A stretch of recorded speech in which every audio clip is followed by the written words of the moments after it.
नमस्कार, मैं शिखर आज के नए करंट अफेयर के साथ आप सभी का स्वागत करता हूं। तो आज हम लोग देख लेंगे 11 जुलाई 2022 के सभी top most important current affairs. तो इस कड़ी में हमारा पहला टॉपिक है हरियाली महोत्सव 2022।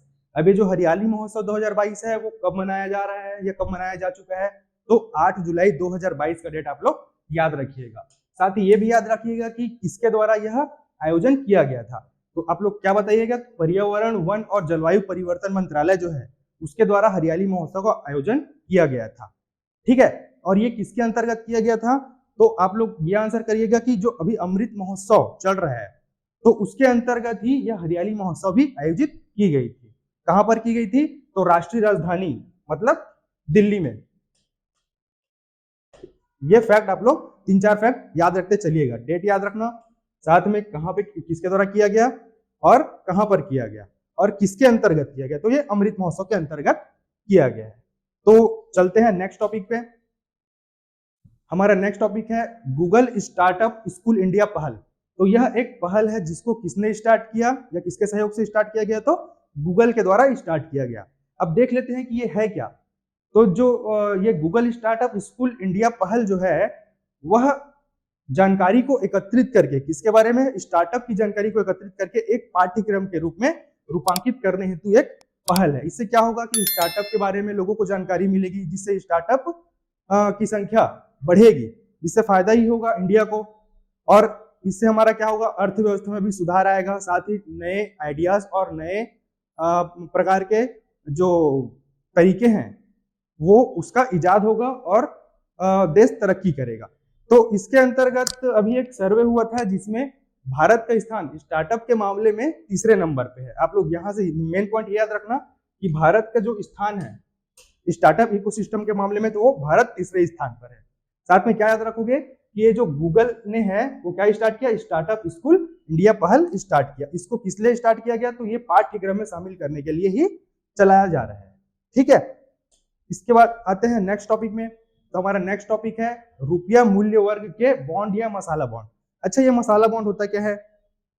तो जैसे कि हमारी देश की वित्तीय संस्थाएं मतलब बैंक्स या जो निजी बैंक है या सार्वजनिक बैंक है वो विदेश में निवेश करती है। फिर उस निवेश से जो प्राप्त होता है, जो मनी प्राप्त होता है या जो रिटर्न में प्राप्त होता है, उसको वह क्या करती है कि जो हरियाली प्रसार जैसी योजनाएं हैं जिससे क्या होता है पर्यावरण के सतत लक्ष्यों को प्राप्त करने के लिए वो धन को उसमें लगाया जाता है। तो इस टाइप के बॉन्ड को क्या करते हैं? कहते हैं मसाला बॉन्ड कहते हैं। तो ये अभी हाल ही में चर्चा क्यों आया?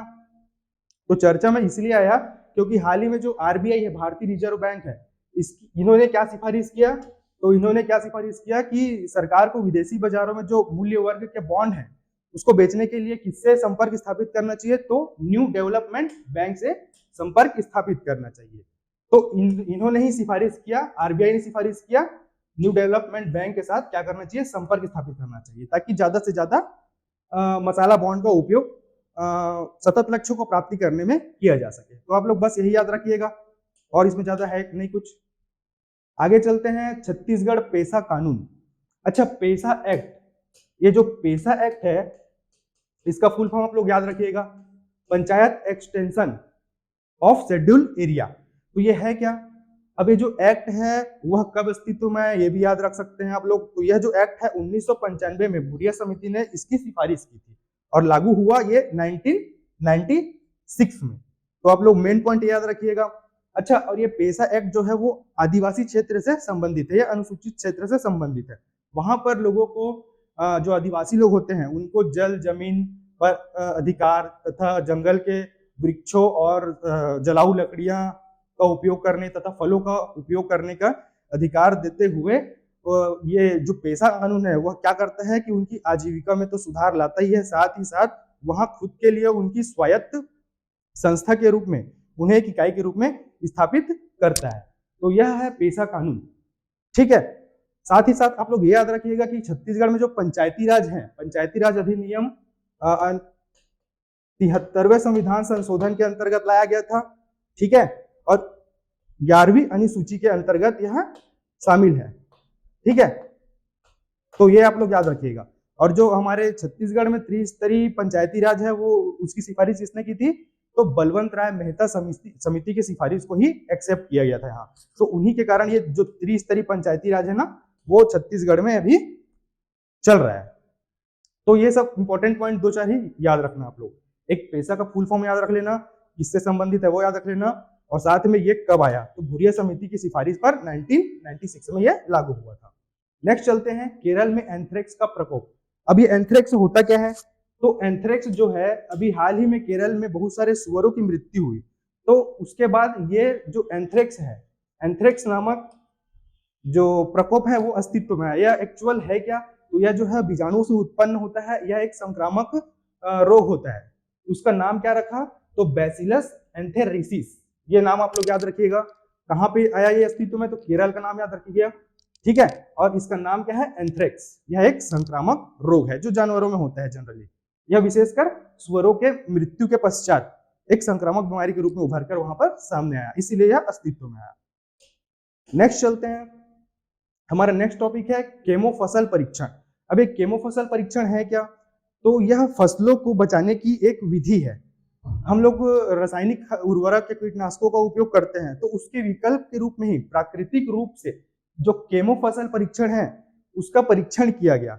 और क्या बताया गया कि जो अलग अलग डाई के रंग होते हैं, अलग अलग डाई रंग होते हैं, फूड डाई, उसको फसलों में छिड़कने से उनका जो कलर बदल जाएगा तथा कीटनाशक को वो पहचान नहीं पाएंगे, फसल को पहचान नहीं पाएंगे, और उसके आक्रमण से फसलों की रक्षा हो सकती है। तो ये परीक्षण विशेषकर उसी लिए था। तो आप लोग यहाँ से क्या नाम रखिएगा याद, केमो फसल परीक्षण, ये नाम याद रखिएगा। इससे संबंधित है, तो ये जो फसल है, फसल को बचाने के लिए, कीटनाशकों से बचाने के लिए ही संबंधित है। और ये फूड डाई भी याद रखिएगा, चुकंदर के खेतों को फूड डाई से अलग अलग रंगों में रंगा जाता है, ठीक है। तो ये मेन पॉइंट है इसके। नेक्स्ट देख लेते हैं क्रय प्रबंधक सूचकांक।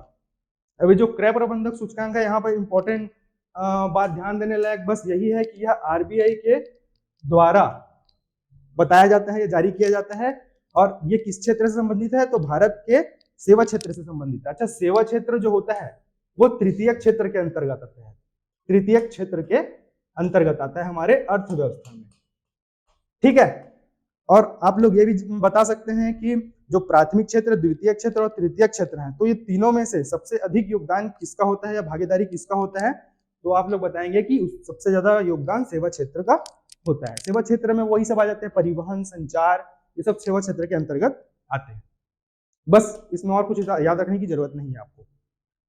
नेक्स्ट देख लेते हैं डॉक्टर राजेंद्र प्रसाद स्मृति पुरस्कार।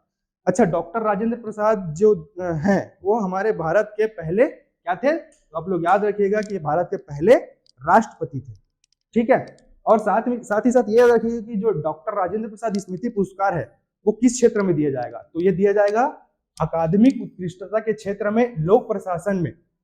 जो स्मृति पुरस्कार है उसका नाम रखा गया है डॉक्टर राजेंद्र प्रसाद स्मृति पुरस्कार। बस आप लोग को यही याद रखना है, क्षेत्र याद रख लेना है और नाम याद रख लेना है पुरस्कार का, ठीक। इसके अलावा और अगर जानना चाहते हैं राजेंद्र प्रसाद के बारे में, तो ये भी जान सकते हैं, ये भारत के पहले स्वतंत्र राष्ट्रपति थे। इसके अतिरिक्त ये एक वकील और विद्वान भी थे, ठीक है। नेक्स्ट चलते हैं, हमारा नेक्स्ट टॉपिक है बिजनेस ब्लास्टर्स प्रोग्राम।